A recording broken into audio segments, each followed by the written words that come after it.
له ونشهد أن لا إله إلا الله وحده لا شريك له ونشهد أن سيدنا ومولانا وملجأنا ومأوانا محمدًا عبده ورسوله صلى الله تعالى عليه وعلى آله وأصحابه أجمعين. أما بعد فأعوذ بالله من الشيطان الرجيم. بسم الله الرحمن الرحيم.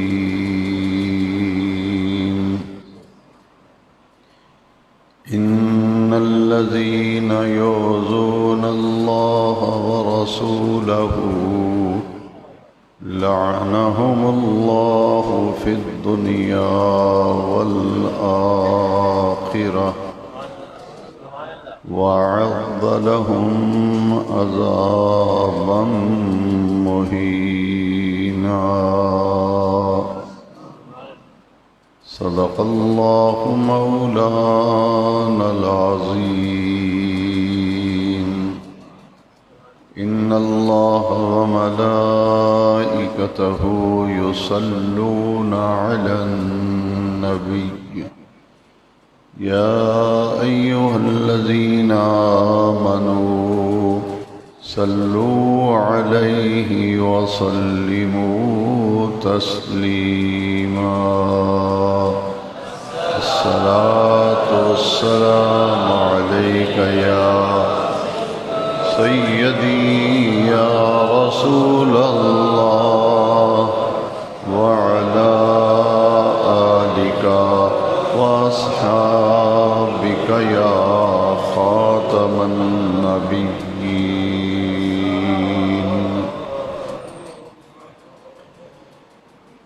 سب تعریفیں ہر قسم کی حمد و ثنا اس اللہ رب العزت کے لیے ہے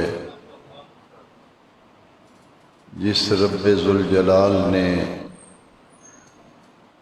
اپنے فضل و کرم کے ساتھ اپنے پیارے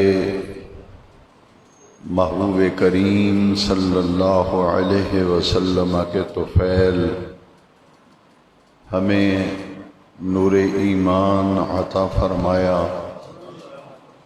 دعا ہے کہ مولا کریم جل مجدہ آخر دم تک ہمارے دلوں میں یہ نور ایمان قائم دائم اور ثابت رکھے. محرم الحرام شریف کی نسبت سے گزشتہ جمعات مبارکہ میں شہادت کربلا کے حوالے سے سلسلہ کلام سلسلہ گفتگو جاری ہے. 10 محرم شریف کو تاجدار کربلا سلطان کربلا سید الشہداء کربلا نواسۂ رسول جگر گوشۂ بطول فرزند حیدر کرار حضرت سیدنا امام حسین رضی اللہ تعالی عنہ نے جب شہادت کا جام نوش کیا، آپ کی شہادت کے بعد تاریخ الخلفاء میں امام جلال الدین سیوطی نے لکھا کہ جیسے ہی امام علی مقام شہید ہوئے اندھیرا چھا گیا، تاریکی پھیل گئی اور آسمان جو ہے وہ سرخ ہو گیا۔ امام جلال الدین سیوطی نے لکھا کہ آج بھی آسمان پر غروب آفتاب کے وقت جو سرخی نظر آتی ہے، امام علی مرتبت کی شہادت سے پہلے کبھی نہیں دیکھی گئی۔ آسمان سرخ ہو گیا جب امام علی مقام شہید کیے گئے، تاریکی چھا گئی اور آسمان سے خون کی فوار برسی، جیسے ہلکی سی بارش ہوتی ہے۔ امام سیوطی نے لکھا کہ بیت المقدس میں جو پتھر اٹھایا جاتا تھا، اس پتھر کے نیچے سے تازہ خون دیکھنے کو ملتا تھا۔ جنات کے رونے کی آوازیں سنی گئیں جب امام علی مرتبت شہید کیے گئے۔ آپ کی شہادت کے بعد یزیدی لشکر، جس کا سپہ سالار عمر تھا، 22,000 کا لشکر لے کر کربلا میں وہ آیا تھا۔ حضور نبی کریم صلی اللہ علیہ وسلم کے خاندان میں سے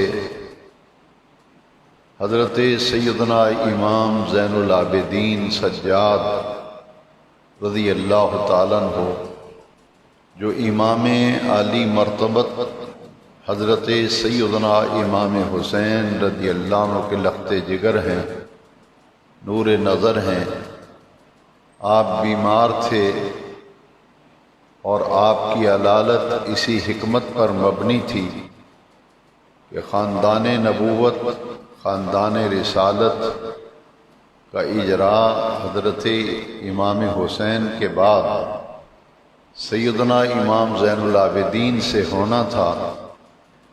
اس لیے حکمت خداوندی تھی، آپ بیمار ہوئے، ہر چند کہ آپ نے میدان کربلا میں جانے کی تمنا ظاہر فرمائی، مگر سیدنا امام علی وقار سیدنا حسین پاک رضی اللہ عنہ نے انہیں جانے کی اجازت نہیں دی۔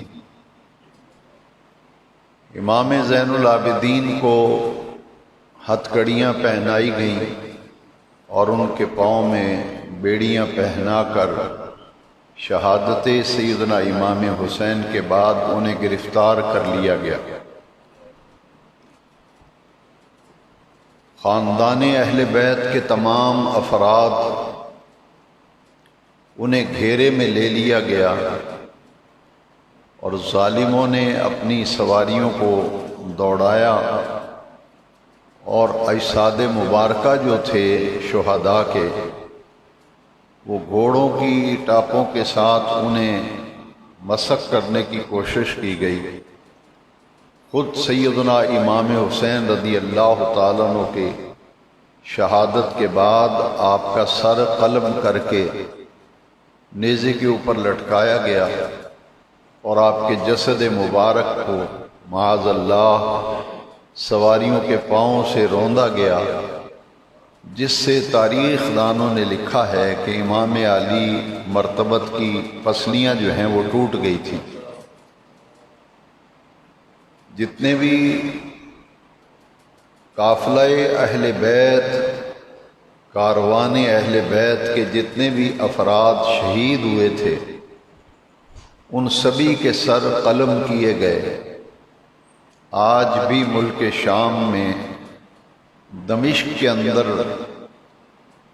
وہ روضہ مبارک موجود ہے زائرین اس روضہ مبارک کی زیارت کرتے ہیں جہاں ان تمام شہدائے کرام کے سر دفن ہیں جن کو کربلا میں شہید کیا گیا اور شہادت کے بعد ان کے سر قلم کر کے نیزوں پہ اٹھائے گئے۔ ان تمام شہداء کے سر جو ہیں وہ دمشق میں شام کے اندر دفن ہیں اور آج بھی زیارت گاہ خاص و عام ہیں۔ رات کے وقت یہ قافلہ کربلا سے روانہ کیا گیا اور کربلا کے قریب ہی کوفہ تھا۔ عراق ملک ہے، شہر کا نام کوفہ ہے، اور کوفہ کے قریبی ایک مقام ہے نہر فرات کے کنارے، جس میدان کو کربلا یا نینوا کہتے ہیں۔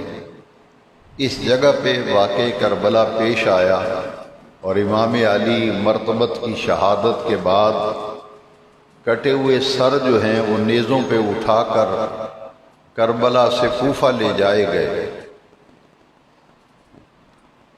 یزیدی لشکر کے کچھ لوگوں نے، وہ تمام لوگ جو یزیدی لشکر کے کربلا میں قتل کیے گئے تھے، مارے گئے تھے، ان کی قبریں بنائیں اور ان کا جنازہ پڑھ کے ان کو دفن کر دیا۔ لیکن اہل بیت اطہار کے خاندان کے وہ مقدس افراد جو کربلا میں شہید ہوئے تھے، ان کے اجساد مبارکہ بے گور و کفن کربلا میں پڑے رہے۔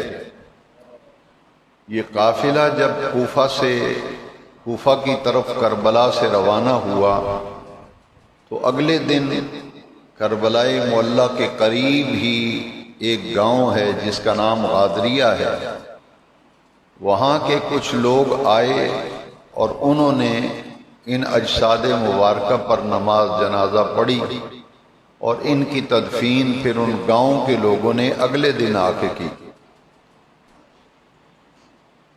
یہ تمام اجساد مبارکہ اور اہل بیت اطہار کا مکمل کاروان، جن میں مخدرات عصمت اہل بیت اطہار کی پاک باز بیبیاں تھیں، خود حضرت امام علی وقار تاجدار کربلا سیدنا حسین پاک رضی اللہ عنہ کی ہمشیرہ محترمہ و محتشمہ حضرت سیدتنا زینب سلام اللہ علیہا ورضی اللہ تعالیٰ عنہا، آپ بھی اس کاروان اہل بیت میں تھیں۔ حضرت سیدنا امام حسین رضی اللہ تعالیٰ عنہ کی بڑی ہی پیاری صاحبزادی حضرت سقینہ، وہ بھی اس کاروان میں تھیں، اور ان تمام افراد کو قیدی کیا گیا، اسیر بنایا گیا اور گرفتار کر کے کوفہ کی طرف لے جایا گیا۔ کوفے کا گورنر ابن زیاد تھا، جو بڑا ظالم، جلاد اور جابر فاسق فاجر قسم کا آدمی تھا۔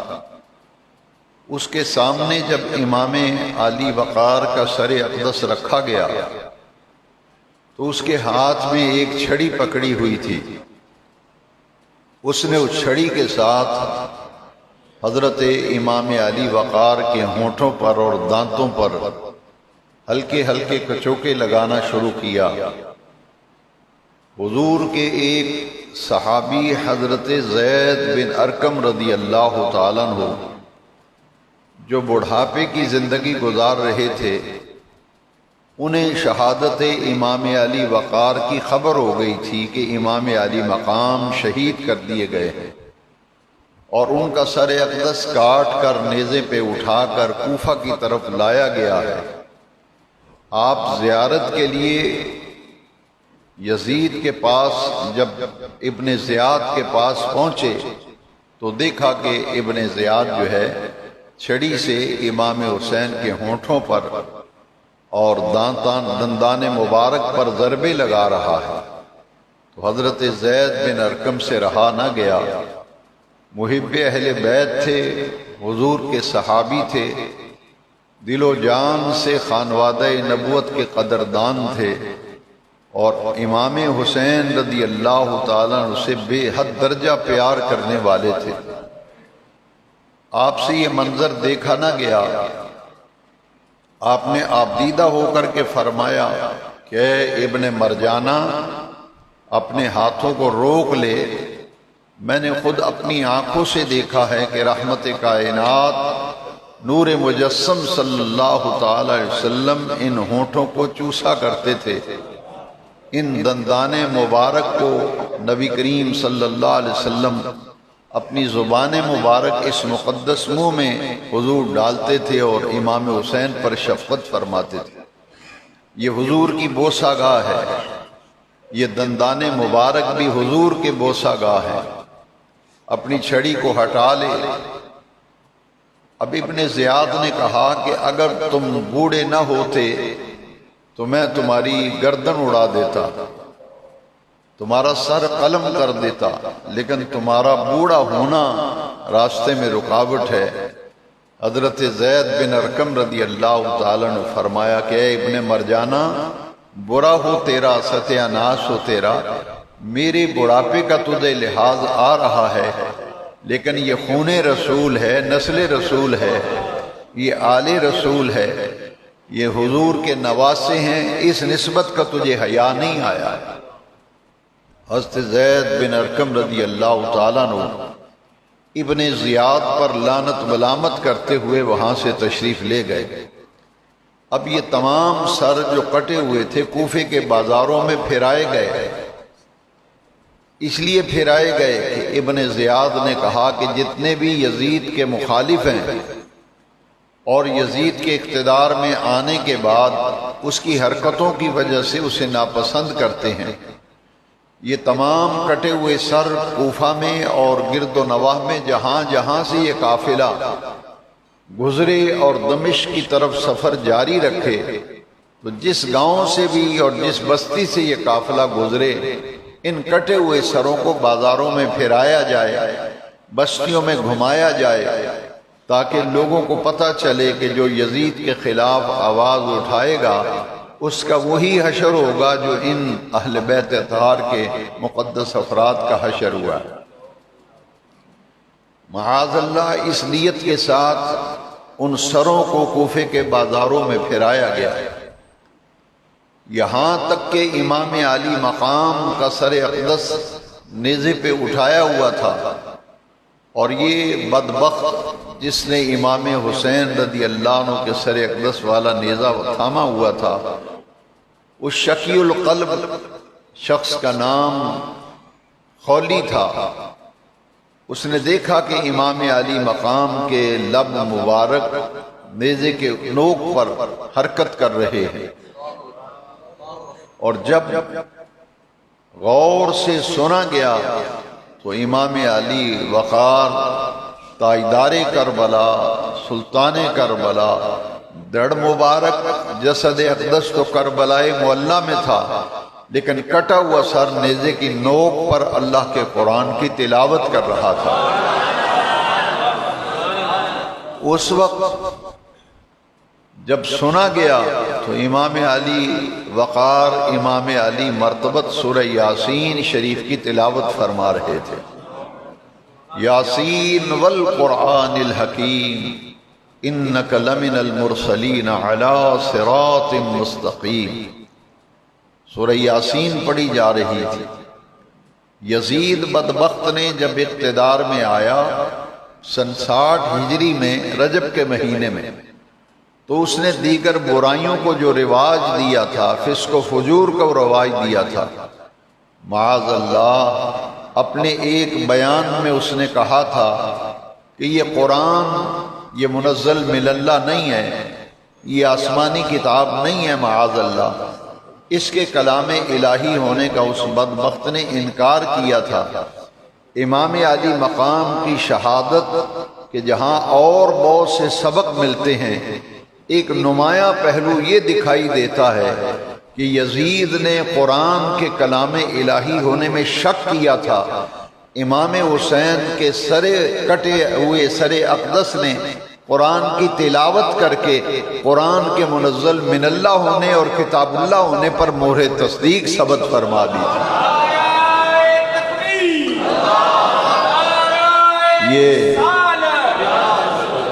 یہ قرآن کلام الہی ہے اور برحق ہے، اور میرے نانا جان اللہ کے سچے رسول ہیں۔ یہ مہر تصدیق ثبت کی امام حسین کے کٹے ہوئے سر نے قرآن مجید کی تلاوت کر، جیسے انبیاء کرام سے معجزات کا ظہور ہوتا ہے، اولیاء کاملین سے کرامات کا ظہور ہوتا ہے، اہل بیت اطہار سے صحابہ کرام سے کرامات کا ظہور ہوتا ہے۔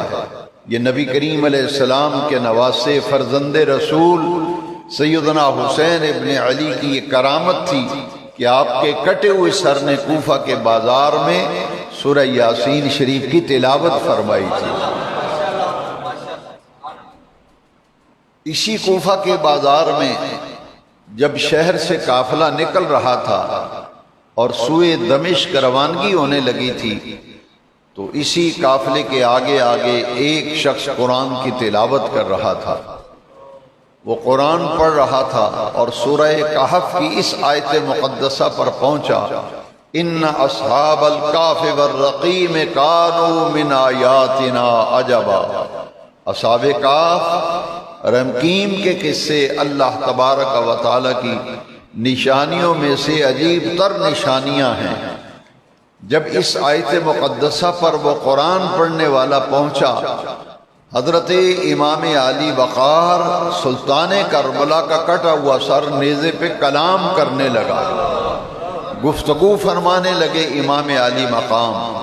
سر اقدس سے آواز آئی، لعلی لب مبارک حرکت کر رہے تھے کہ اے قرآن پڑھنے والے، یہ درست ہے کہ اصحاب کہف رقیم کے قصے اللہ کی نشانیوں میں سے عجیب نشانیاں ہیں، لیکن سن بل اعجب قتلی و حملی، مگر میرا یوں قتل کیا جانا اور میرا سر کاٹ کر نیزے پہ یوں لیے پھرنا، یہ اصحاب کہف اور رقیم کے قصوں سے بھی زیادہ عجیب تر معاملہ ہے۔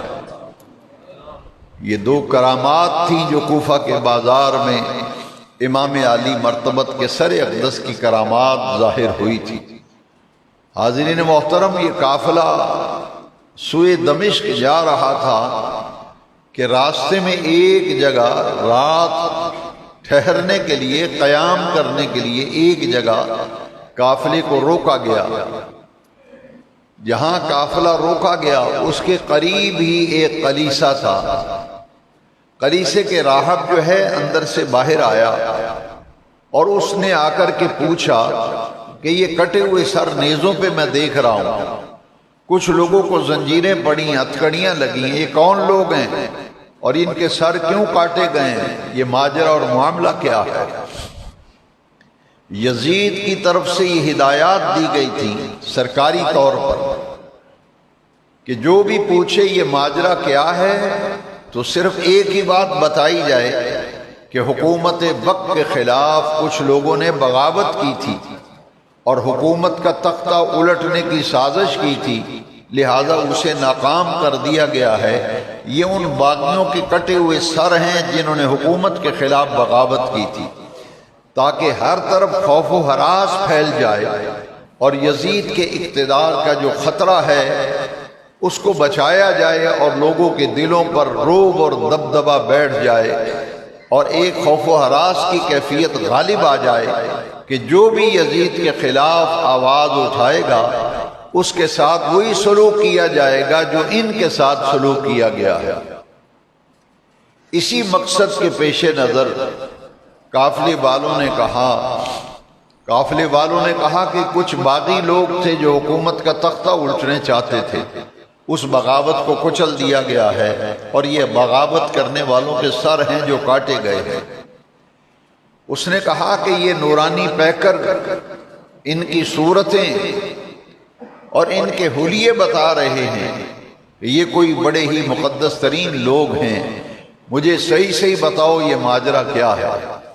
ایک شخص کو اس نے کچھ نقد رقم دی کہ یہ مجھ سے کچھ پیسے لے لو تحفے کے طور پہ، مجھے سچی سچی بات بتا دو کہ یہ کون لوگ ہیں۔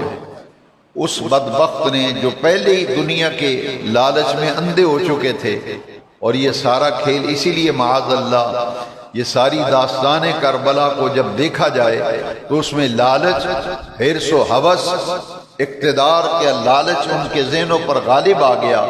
دنیا کا مال و دولت اس قدر طمع ان کے دل میں پیدا ہو گیا کہ وہ امام حسین کو شہید کرنے پر آ گئے تھے۔ اسی لالچ میں آ کر اس نے وہ رقم وصول کی اور اس نے بتا دیا کہ یہ مسلمانوں کے جو نبی ہیں ان کے نواسے کا سر اقدس ہے، اور یہ خاندان کے دوسرے لوگ ہیں ان کے سر کاٹ کر نیزوں پہ اٹھائے گئے۔ وہ راہب بڑا حیران ہوا۔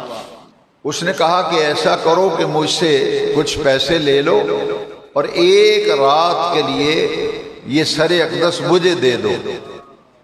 اس نے کلیسا کے کمروں کی صفائی کروا کر ان تمام قافلے والوں کو وہاں ٹھہرایا اور امام علی وقار کا سر اقدس ایک رات کے لیے مانگا۔ انہوں نے کہا کہ ہم اس کے بدلے میں تم سے کچھ پیسے لیں گے۔ ایک روایت میں آتا ہے 10,000 اور دوسری روایت میں 80,000 درم، پر معاملہ طے ہو گیا کہ 80,000 درم ہم دیں گے اور ایک رات کے لیے سر ہمیں دے دو۔ اور راہب نے وہ 80,000 درم کے وعدے پر سر اقدس لے لیا، اور سر اقدس لینے کے بعد روایات میں آتا ہے کہ اس نے پانی گرم کر کے آپ کے سر اقدس کے بال جو خون آلود تھے، چہرہ اقدس جو خون آلود تھا، گیسوئے مبارک جو خون آلود تھے، گرد آلود تھے، گرم پانی کر کے آپ کے سر اقدس کو دھویا، گیسوئے مبارک دھوئے، اور اس کے پاس جو عطر پڑا ہوا تھا وہ سارے کا سارا آپ کے سر اقدس پر اور ریش مبارک پر اس نے مل دیا۔ عطر لگانے کے بعد ایک اونچی جگہ پر امام علی وقار کا سر اقدس رکھ کر رات بھر ہاتھ باندھ کر کھڑا رہا۔ سر حسین پاک کے ادب و احترام میں رات بھر کھڑا رہا، اور رات بھر اس نے عجیب منظر دیکھا کہ امام علی مقام کے سر اقدس سے لے کر آسمان تک نور کا ایک حالہ ہے جو رات بھر آسمان سے لے کر امام علی وقار کے کٹے ہوئے سر اقدس تک انوار و تجلیات کی رات بھر بارش ہوتی رہی تھی۔ وہ سفید رنگ کا حالہ وہ رات بھر دیکھتا رہا، انوار و تجلیات کی بارشوں کو دیکھتا رہا۔ صوفیاء کرام نے فرمایا وہ دراصل ملائکہ کا نزول ہو رہا تھا اور آسمان سے فرشتے آ کر امام علی وقار کے سر اقدس کو سلامی دے رہے تھے۔ اس روحانی کیفیت کا اس نے رات بھر مشاہدہ کیا۔ اللہ کی رحمت کے دروازے کھل گئے، اس کو مشاہدہ کرا دیا گیا، اور وہ سحری کے وقت اس نے کلمہ پڑھا اور مسلمان ہو گیا۔ یہ امام علی وقار کے سر اقدس کی کرامت تھی کہ وہ راہب جو ہے وہ ایمان کی دولت و نعمت سے مالا مال ہو گیا۔ صبح کو جب یہ قافلہ وہاں سے نکلا، ابھی چلنے ہی لگا تھا کہ دیکھا کہ ایک چٹان پر خون کے ساتھ ایک شعر لکھا ہوا ہے۔ یہاں دو روایتیں ہیں، وہ دونوں میں آپ سے عرض کر دیتا ہوں۔ ایک روایت میں یہ ہے کہ غیب سے لوہے کا ایک قلم نمودار ہوا جس سے یہ شعر لکھا گیا، اور قافلے والوں نے اپنی آنکھوں سے اسے دیکھا۔ اور دوسری روایت میں یہ ہے کہ چٹان پر خون سے ایک شعر لکھا ہوا تھا۔ قافلے والے حیران رہ گئے۔ انہوں نے راہب سے پوچھا کہ یہ شعر تم کب سے دیکھ رہے ہو؟ اس نے کہا کہ تمہارے نبی علیہ السلام کی ولادت سے 500 سال پہلے یہ شعر یہاں لکھا ہوا دیکھا گیا تھا۔ قافلے والوں نے جب وہ شعر پڑھا تو ان کے تو طوطے اڑ گئے کہ یہ تو معاملہ ہی برعکس ہو گیا۔ وہ غیب سے جو شعر لکھا گیا تھا وہ تھا اترجو امتن قتلت حسینہ شفاعت جدہ یوم الحساب۔ وہ لوگ جنہوں نے امام علی مرتبت کو شہید کیا ہے، ان کو شہید کرنے کے بعد کیا اب بھی ان کے نانا جان کی شفاعت کی امید رکھتے ہیں؟ ان کے نواسے کو شہید کر کے ان کے نانا پاک کی شفاعت کی اب بھی یہ امید رکھتے ہیں؟ یہ قافلہ وہاں سے نکلا، اگلے مقام پر کچھ دیر کے لیے قافلہ ٹھہرا۔ انہوں نے کہا کہ لاؤ 80,000 درہم جو ہیں آپس میں بانٹ لیتے ہیں۔ وہ جب تھیلی کھولی، چونکہ گن کر 80,000 درہم لیا تھا، اب جب بانٹنے کے لیے تھیلی کا منہ کھولا تو دیکھا کہ وہ سارے کے سارے درہم جو ہیں وہ ٹھکریوں میں بدل چکے تھے۔ وہ دراہم ٹھکریوں میں بدل چکے تھے، اور ان کی ایک طرف آیت لکھی ہوئی تھی وَلَا تَحْسَبَنَّ الَّذِينَ ظَلَمُوا وَلَا تَحْسَبَنَّ اللَّهَ غَافِلًا عَمَّا يَعْمَلُ الظَّالِمُونَ۔ ظلم کرنے والے اس بات سے غافل نہ رہیں کہ اللہ تبارک و تعالی ان کے ظلم سے اچھی طرح آگاہ ہے۔ وَلَا تَحْسَبَنَّ اللَّهَ غَافِلًا، اللہ کو غافل نہ سمجھیں اس معاملے میں، الَّذِينَ ظَلَمُوا، جنہوں نے ظلم کیا۔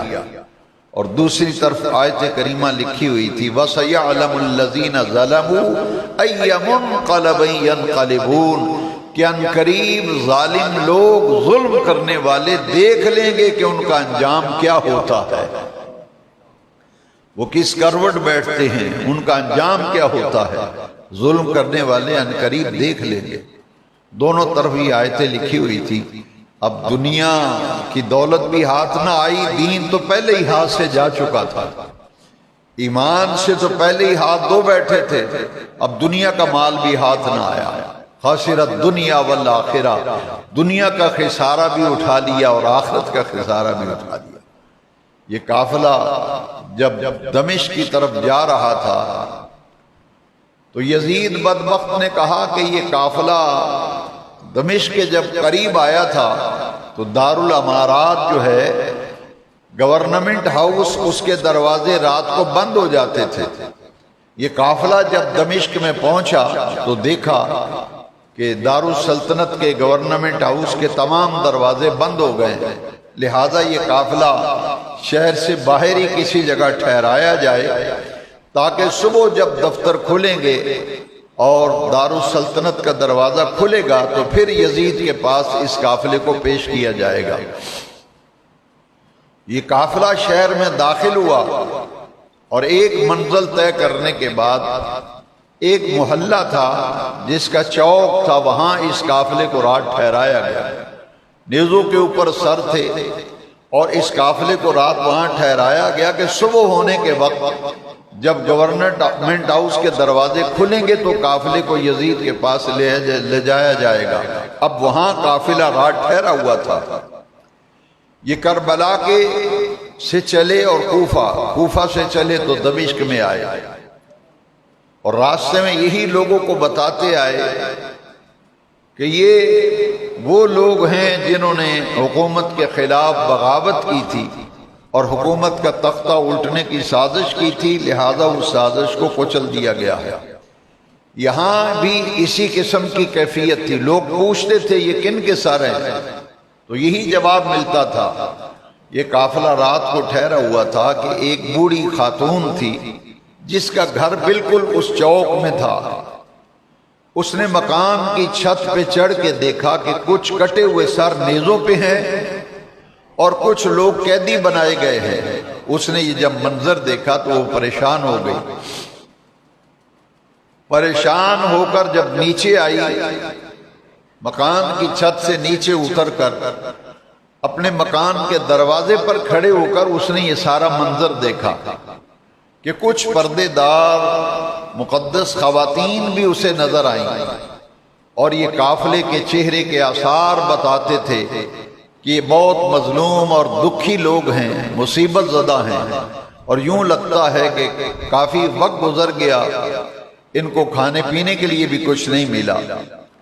وہ عورت جو ہے وہ اپنے طور پر گئی اور گھر میں کچھ کھجوریں پڑی تھی، کچھ دودھ تھا، کچھ پانی تھا، کچھ سامان تھا، اور اس نے دیکھا کہ کپڑے میلے کچیلے ہیں، اس نے کچھ کپڑے بھی لیے، کچھ چادریں لی، کھجوریں، کھانے پینے کا سامان اور کچھ توشادان بنا کر کے قافلے کی طرف آئی تو حضرت سیدہ زینب سلام اللہ علیہا اور مخدرات عصمت پاک باز بیویاں جس جگہ پہ تشریف فرما تھی وہاں اس نے آ کر کے ان کو وہ کھانے پینے کی اشیاء جو ہیں وہ تحفے میں پیش کی۔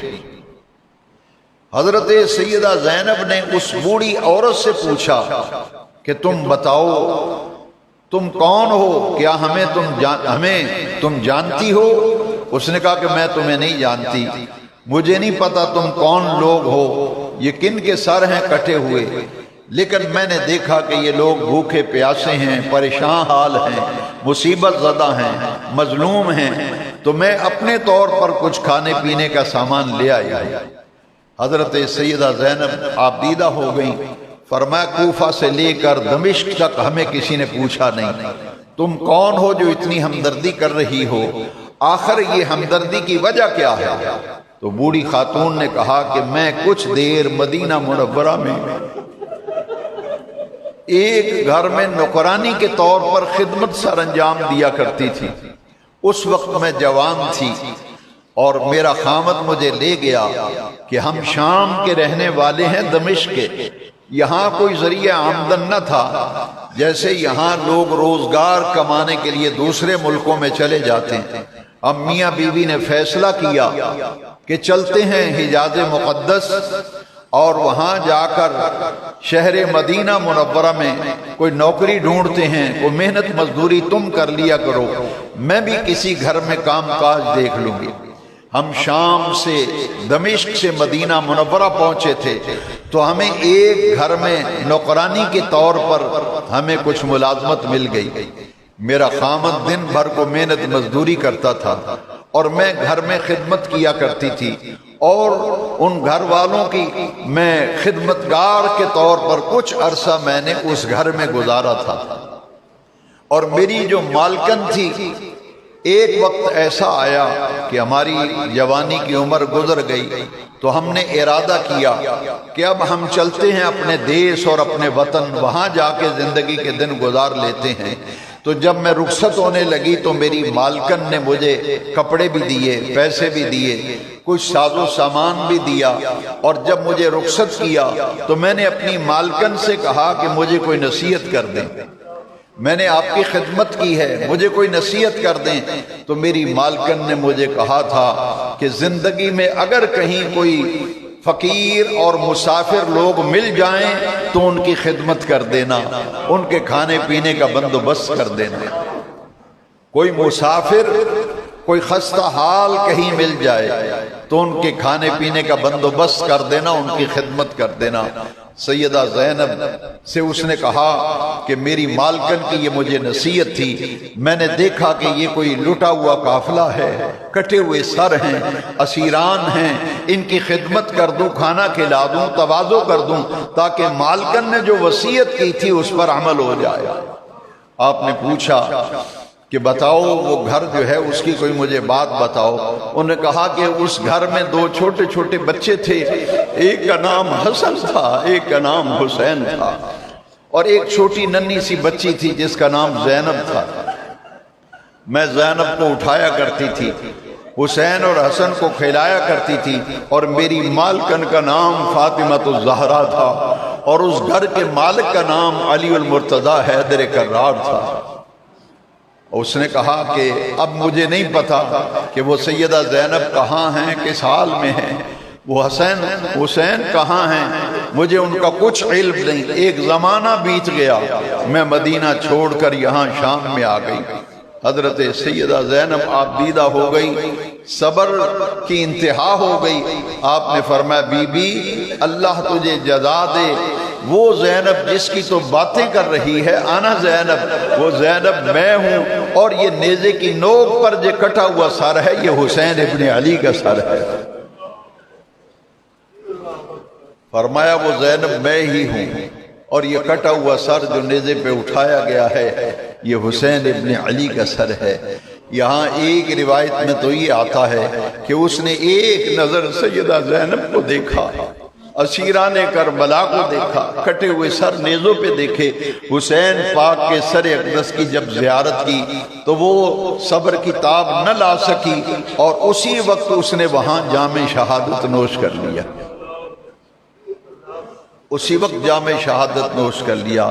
ایک روایت میں یہ ہے حضرت سیدہ زینب سلام اللہ علیہا نے صبر کا دامن نہ چھوڑا تھا۔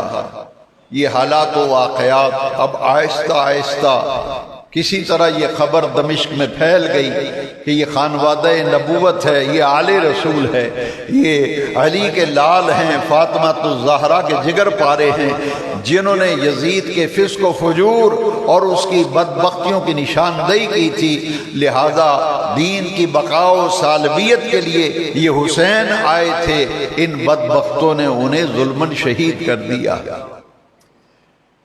صبح کا جب سفیدہ نمودار ہوا، یزید کے پاس کٹا ہوا سر امام علی مقام کا ایک تشت میں رکھا گیا۔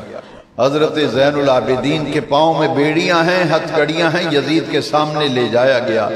یہ اسیران کربلا، یہ کاروان اہل بیت، یہ لوٹا ہوا تاراج قافلہ دمشق کے اندر جب یزید کے سامنے پہنچا تو یزید نے امام علی مقام کے سر اقدس کو اپنے سامنے رکھ کر معاذ اللہ ایک ایسا جملہ بولا جس کی بنیاد پر سیدنا امام احمد بن حنبل نے فرمایا کہ یزید کافر تھا، اور اس کے کفر پر یہ دلیل ہے کہ اس نے یہ جملہ اس وقت بولا جب امام علی مقام کا کٹا ہوا سر اس کے سامنے رکھا گیا۔ یزید نے کہا کہ میرے بڑے جو بدر میں قتل ہوئے تھے، میرے بڑے جو بدر میں مارے گئے تھے، آج زندہ ہو کر آئیں اور دیکھیں کہ میں نے نبی کے گھرانے سے اپنے بڑے جو بدر میں مارے گئے تھے اس کا بدلہ کس طرح سے لے لیا ہے۔ امام احمد بن حنبل نے یزید کے اس جملے کی بنیاد پر یزید کی تکفیر کی۔ حضرت شاہ عبدالحق محدث دہلوی رحمۃ اللہ تعالی علیہ نے تکمیل الایمان میں لکھا ہے کہ کافر فرنگ بھی وہ کام نہ کر سکا جو یزید بدبخت نے کربلا میں ظلم کیا تھا۔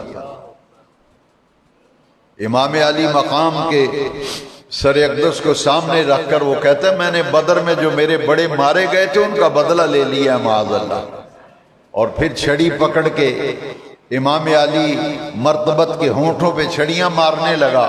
حضور کے صحابی حضرت ابو برزہ اسلمی رضی اللہ تعالیٰ عنہ جو دمشق میں رہائش پذیر تھے، انہیں اطلاع ملی تھی کہ امام حسین شہید ہو گئے، ان کا سر اقدس یزید کے پاس لایا گیا، وہ زیارت کے لیے آئے تھے، آپ برداشت نہ کر سکے۔ وہ بات جو حضرت زید بن ارقم نے یزید کے پاس کہی تھی وہی بات صحابی رسول حضرت ابو برزہ اسلمی نے یزید بدبخت سے کہی۔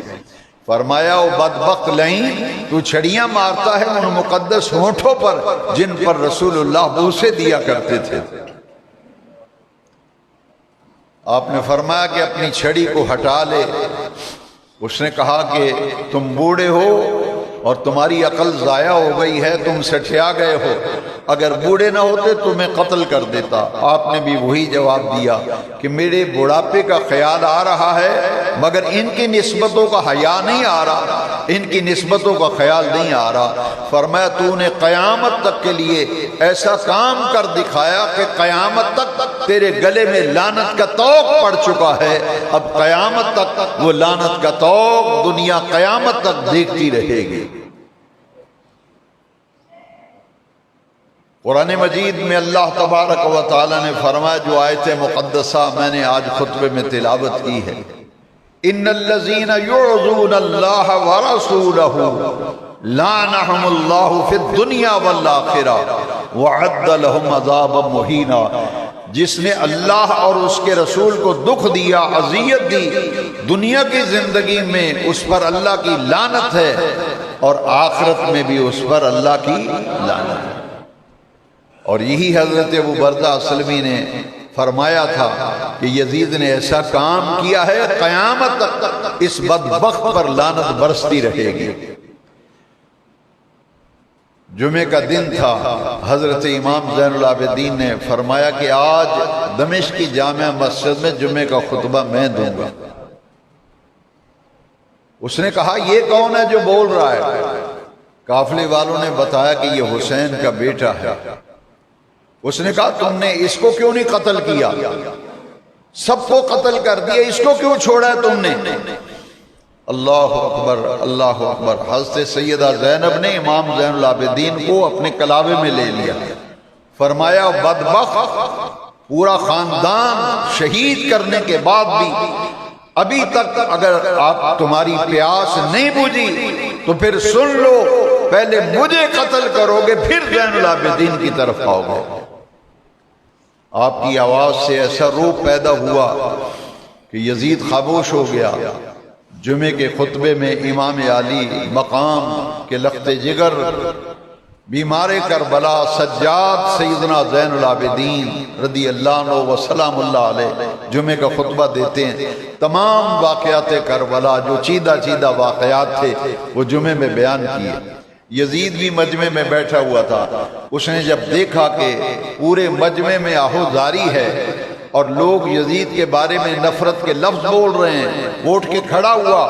اس نے کہا کہ جمعے کی نماز لیٹ ہو رہی ہے، تقریر بند کرو اور جمعہ پڑھاؤ۔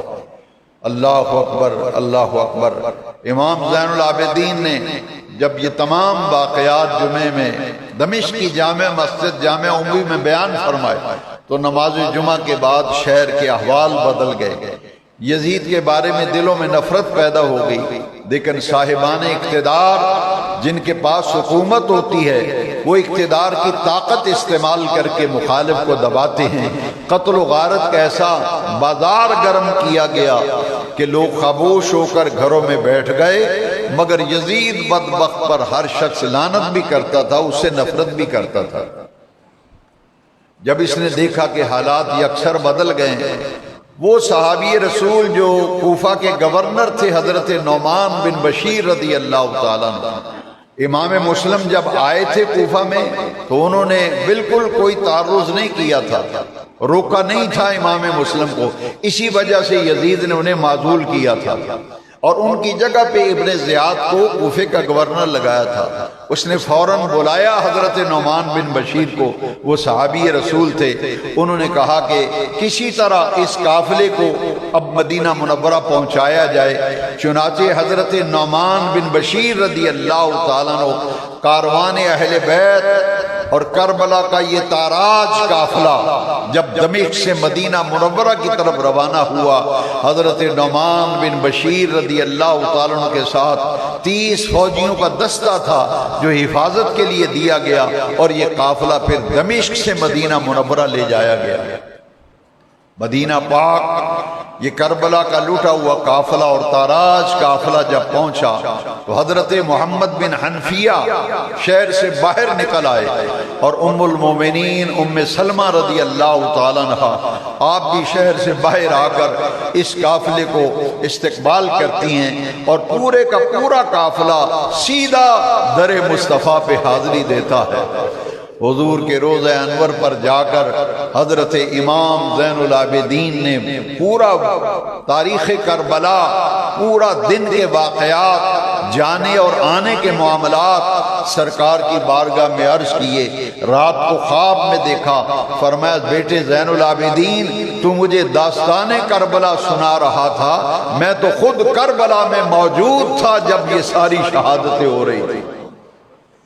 حضرت ام سلمہ کی روایت سیاستہ میں صحیح مسلم میں ہے کہ جس دن کربلا میں امام علی مقام شہید ہوتے ہیں، مدینہ منورہ میں حضرت ام سلمہ خواب دیکھتی ہیں کہ حضور کی ریش مبارک، گیسو مبارک گردآلود ہیں، تھکاوٹ کے آثار ہیں، ہاتھ میں خون کی شیشی پکڑی ہوئی ہے۔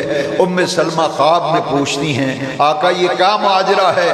فرمایا شہید تو قتل الحسین آنفا، میں ابھی حسین کے مقتل سے آ رہا۔